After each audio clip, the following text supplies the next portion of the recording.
Yo, magandang araw po sa inyong lahat mga boss. So kasama natin si Buddy Noli tsaka si Master Chinito. Hello po.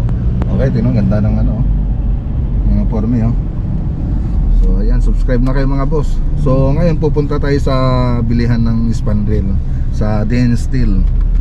So itinawag ko na kanina kung ano yung order natin. So pupuntahan natin ngayon para bayaran na lang, para tapos kunin natin yung resibo. So malapit-lapit na rin tayo. So dito lang ito sa Tarlac City. So ayan mga boss, tapos yung spandrel na yon lalagay natin sa Pusorobio, Pangasinan. Tapos bibili na rin tayo mamaya ng laminated board na marine laminated board sa Maxi Wood at hardware dito rin sa Tarlac mga boss. Okay, so punta muna tayo. So malapit-lapit na tayo mga boss.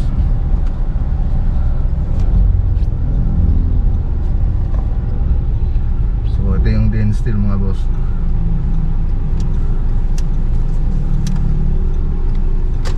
Ay, walang paradahan doon. Okay, so dito na tayo paparada.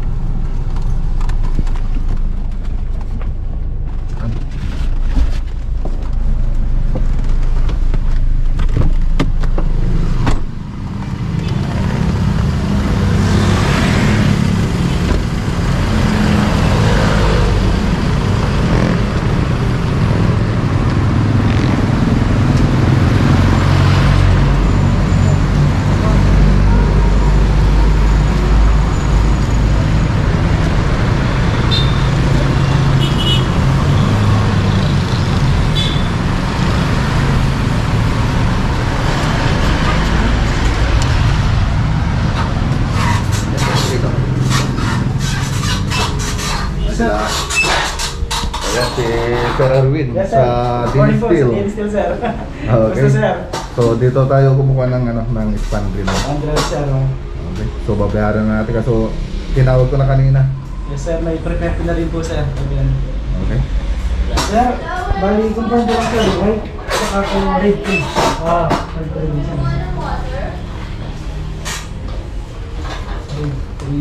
Tapos Rubio yan eh. Sir, tingnan po yung DP ko na rin, sir. Ha? Ipulitig na po, sir. Oo. Positive na. Sige po, sir. Marin ulit. Yeah. 9, 2, 4, 6.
Hiring hindi lang ngayon, oh. Yes, sir. So mga boss, baka may gusto mag-apply dyan. Kung naman po, sir, isa lang pong isang ahente namin, sir, si Sir Ray. Aray. Sir Ray Mencias po. Ang nangyari yan, sir, dito sa may kapas. Nag-business na rin siya, sir, kaya nag-design na siya. Kaya hiring po kami ngayon, sir. Pwede dyan kahit industrial engineer, sir. Pwede.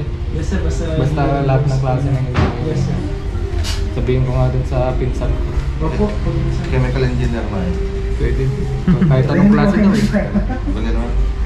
Any kind of, paano sabi niyo? Any graduate of marine engineering.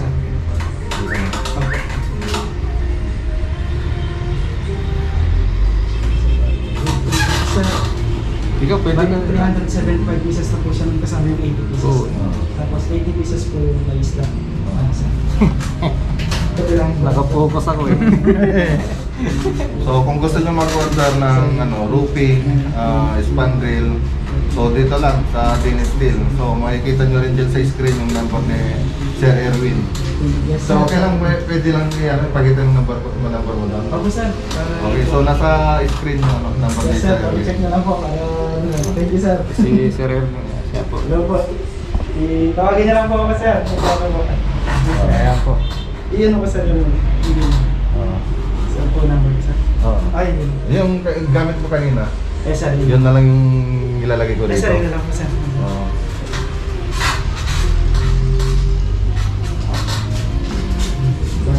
Tapos, sir, kayo po pipikat sa kalot. Ako na rin. Pero ano lang, sir, parang preparation ko lang po ito, sir. Sir, bawa ko.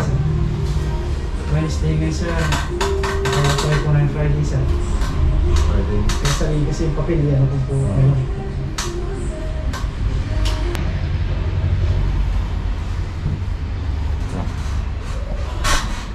So, yan mga boss.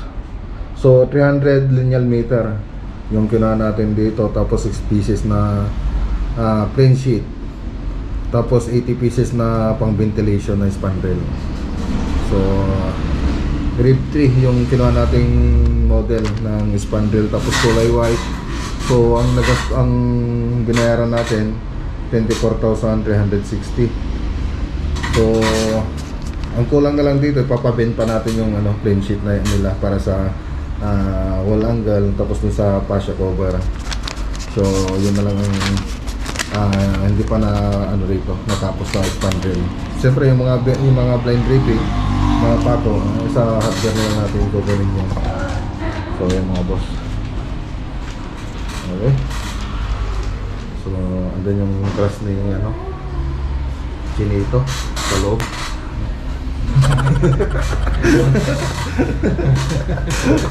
Chinito. Bago na. Mukhang may skandalo sa itong upahan ko eh. Kanina to. Hindi sa kanila.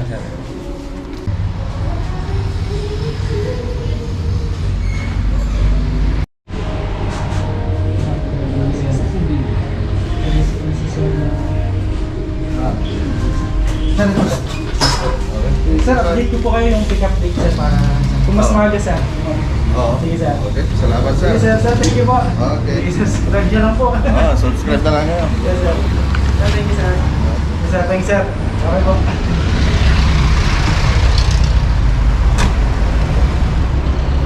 Alright.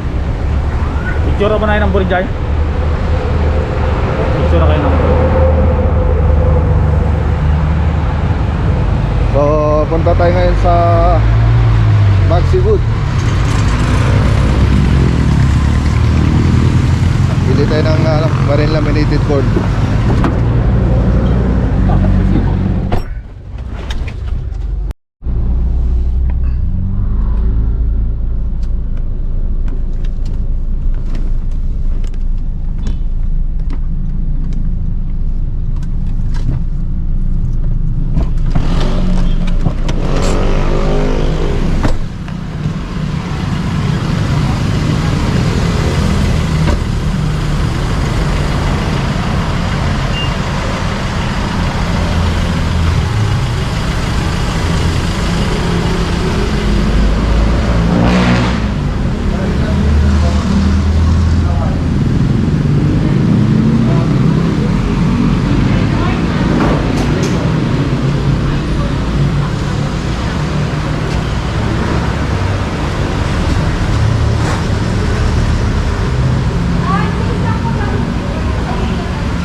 So yan yung mga presyo niya.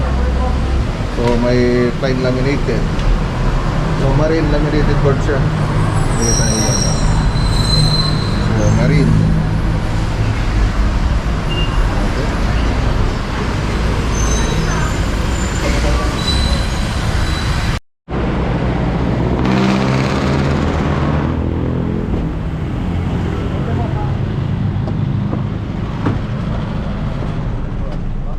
Ay! Wala tayong nabili. So wala tayong nabili mga boss. So ang sabi ni dito, naubusan sila. So 1/4 lang daw yung natirang marine laminated board na white. So ang yayari niyan, doon sa insular tableria, next week daw baka may darating. So doon na lang tayo bibili pag may dumating. Hindi pa naman kailangan ngayon mga boss yung laminated board.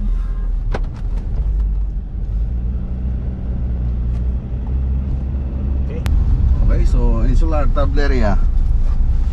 So dito rin tayo kumukuha ng gamit sa materialis para sa kisame. So dyan na. So dito rin tayo pwedeng bumili ng laminated board. Marine laminated board. Okay, punta natin. Okay. Sarap natin. Dagig nung tayo, ang garap tanay.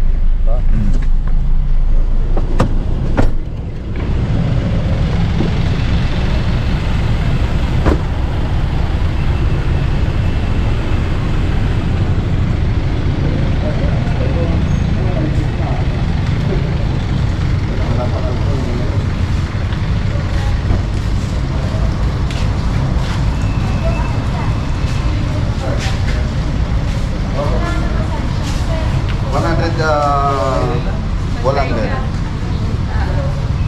Ayun na. Tapos papapanood mo yun. Tapos Oo, sasabihin mo ay.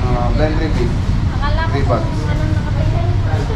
Ay, 3 bucks. Ano? Piling ko Blend lang. review. Ano daw siya? Para papanoorin niyo. Shout out. Papanoorin daw niya mamaya. Kaya mga to. Sir, sir. Kay Sir Jerry. Kay Boss Jerry. Oh, na pang wood. Ha? Pang wood. Oo, pang wood. Yung pointed na flex screw. Ano pa po? Wala na, yun lang. Wala ka rin nabili na. Nabili ko. Next week, sir.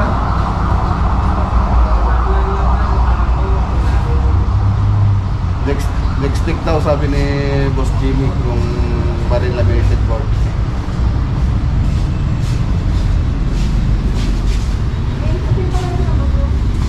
Okay. Okay. Tara na mga boss.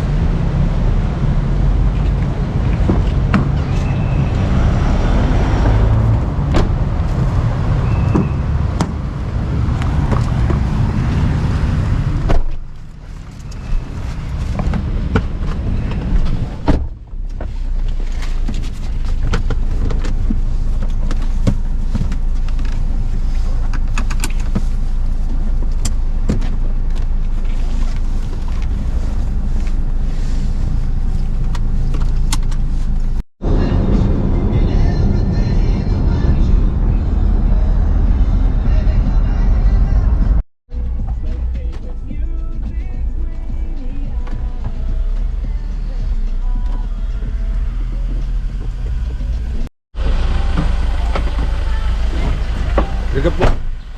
Hirap po ata. Awa.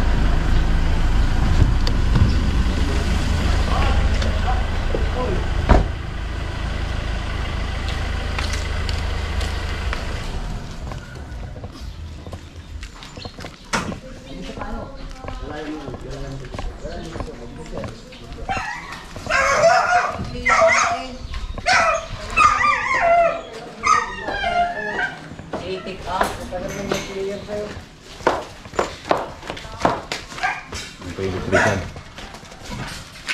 Edwin.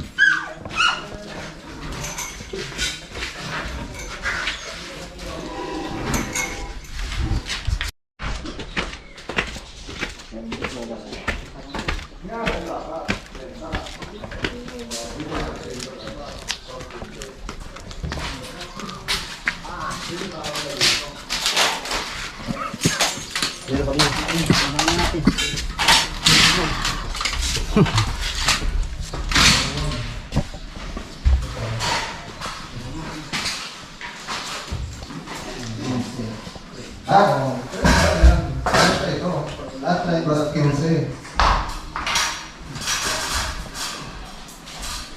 Tingnan mo, maliit lang yun. Pwede mo kumpara mo dito. Maliit lang yun. Ito yung 30 dito. Oo. Pati dun sa kabila ganun din daw. Oo, same lang ano yan. Same sugar.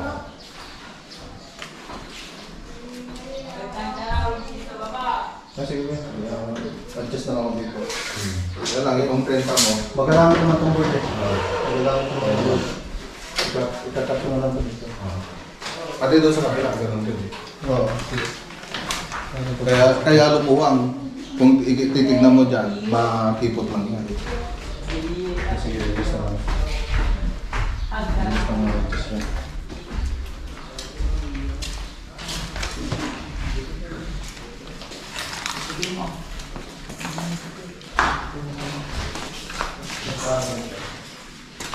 Huwag mo kaya ganyan mo na bits. Alisin niyo muna yung ano.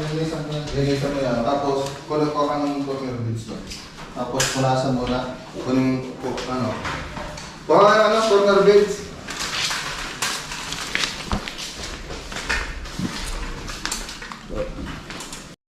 So, yung mga boss. So, andito na rin si electrician. Ayan, no? Si Edwin. Nagbalik loob sa ating kapatirian Paru-Paru G. Okay, so seconds. Fly high butterfly. So, ayan. So, sa yung electrician natin dito. So, ayan. Pwede ka ba doon sa Santa Ignacia? Yun. O, sige. Ilagay kita doon. So, ayan mga boss. Kain muna tayo. So, tingnan natin yung ulam natin. So, ayan. Oh, daming ulam Pati yung kanin, laging ulam. Ayan. May sinangag tayo, tapos kanin. Oh, ang daming kanin. Oh, mamili na kayo ng kanin dito mga boss. Oh. Tapos ito yung ulam natin, balatong. Tapos may sahog na chicharon. Paborito ni Tonyo. Yung chicharon baboy. Okay, kaya na tayo mga boss. Tapos mamaya pasukin natin dun sa taas. Pakita natin kung ano yung mga natapos nila. Tara, kain muna tayo. Tara, kain tayo. Buds. Kain tayo. Kan. Master, Chinito. Okay, kain muna kayo mga boss. Tapos tuloy natin mamaya yung yung video. Okay, punta natin sa taas mga boss kung ano yung mga natapos nila.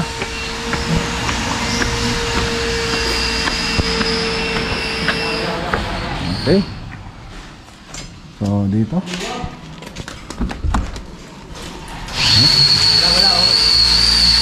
Okay.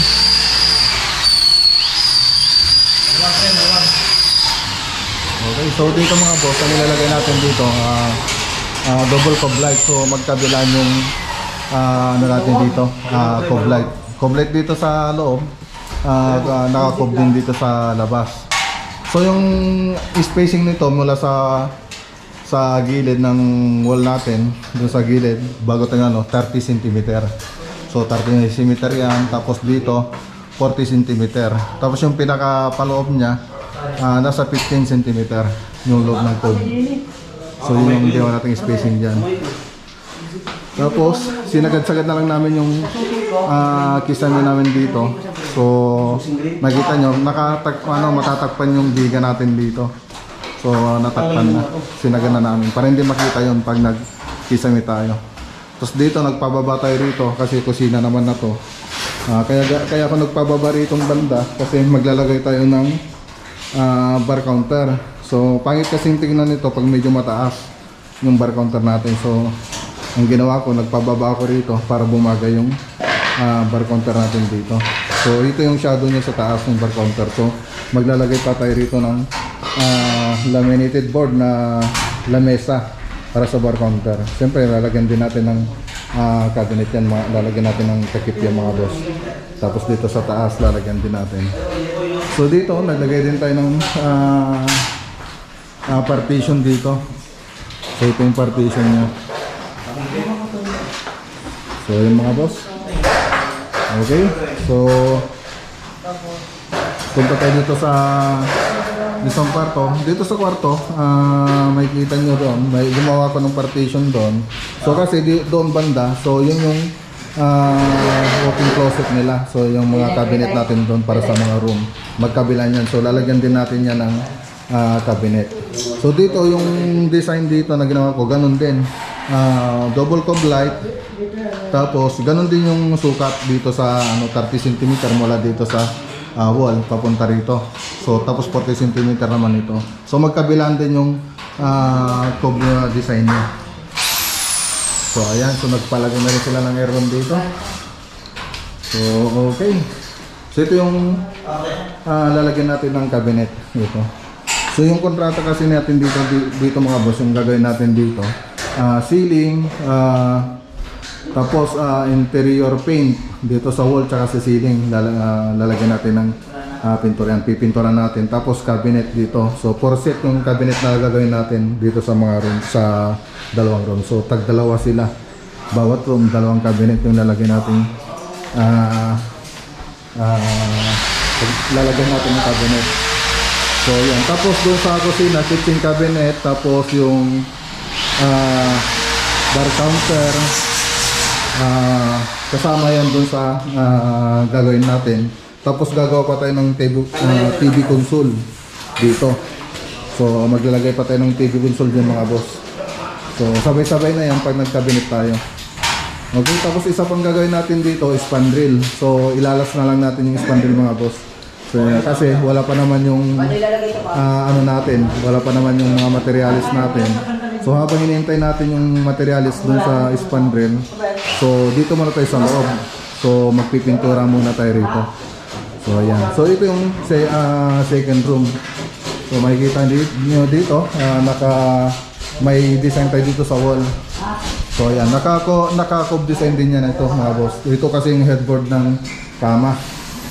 So ayan, magiging headboard niya ditong banda. So naka-cob design yan. Tapos dun sa taas dito, sa taas naka-cob design din. So ayan siya pa ikot. So hanggang dyan lang siya. Hindi na siya pupunta rito. So hanggang dun lang yung cob design niya sa taas. So ito na yung nagpababa, yung gandang gitna. So yan. So framing, natapos na yung framing. So nagtatagip na sila ngayon. Ngayon sa partition naman, yung ginawa namin dito, yun din, ganun din yung ginawa natin na partition. Yung naka-metal frame tayo, tapos gypsum board. Siyempre, pagkatapos nating linisan pag na so lilinisan pa natin ito mga boss para walang lampas. Yan, makikita nyo dito. So pag nalinisan na to, itong kanto natin, lalagyan natin ng corner beads. Ito yung corner beads. So kulang pa yung screw nito. So may nabibilihan sa solar. So corner beads, lalagyan natin, i-screw natin yan. I-screw natin yan bago natin masilyahan para siguradong pantay, para diretsong-diretso yung mangyayari. So mas maganda kasi pag ganon na i-screw natin bago natin masilyahan para nakapix na siya. Okay?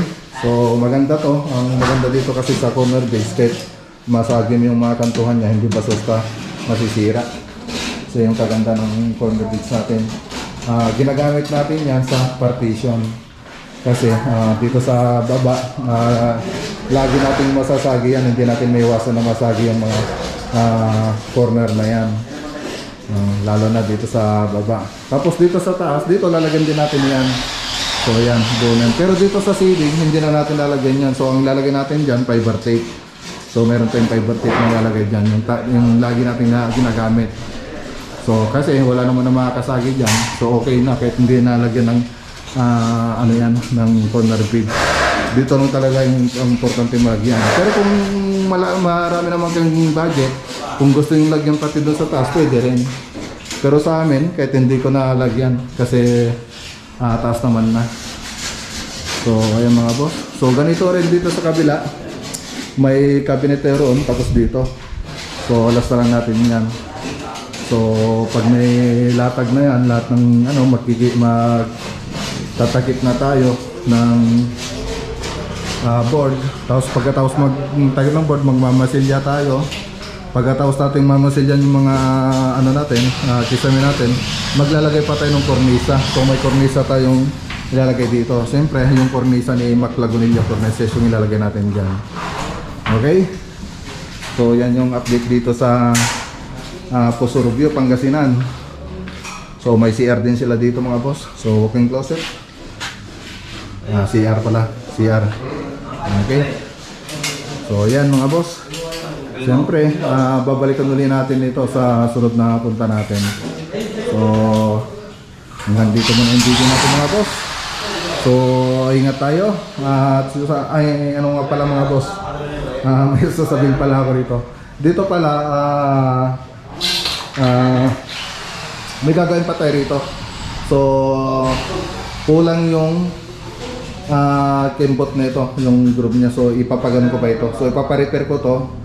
Kasi hindi ko naman siya nababantay mabuti kasi nasa Tarlac ako, sa Pangasinan yung mga tao ko. So, ngayon ko lang nakita nga actual. So, ipaparepair ko yan. Gusto ko, medyo slanting siya.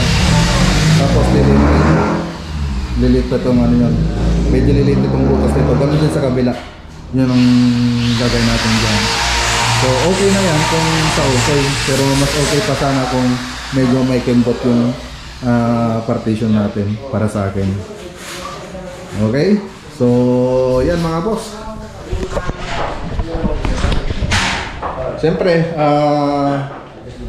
papasyalan uli natin ito sa sunod na punta natin.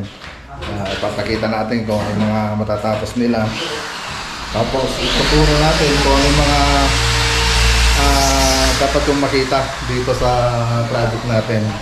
So, kung gusto nyo palang malaman kung paano mag-design ng cove design, yung simpleng cove design natin, so ilalagay ko na lang dito sa description box yung mga tutorials. Pati doon sa mga cabinet, kung paano mag-cabinet, so ilalagay ko na rin dito sa description box. So, tingnan nyo na lang dito sa baba mga boss. Kung gusto nyo mag-DIY, pwede nyo subukan. Manood lang kayo sa video natin. Lalo na sa mga gustong gumawa ng mga ganitong project. Magkaroon kayo ng idea.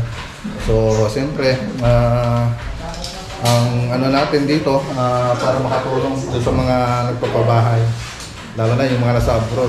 Yan, mahilig silang pabahay mga boss. Okay, so sana nakatulong itong video natin sa mga nagpapabahay dyan at lalo na sa mga gustong gumawa ng mga ganitong project. Paki-share na rin itong video natin mga boss para makatulong na rin kayo sa amin. Makatulong tayo sa iba at makatulong na rin kayo sa amin. Okay, so hanggang dito na yung video natin mga boss. Ingat po tayo lagi at God bless.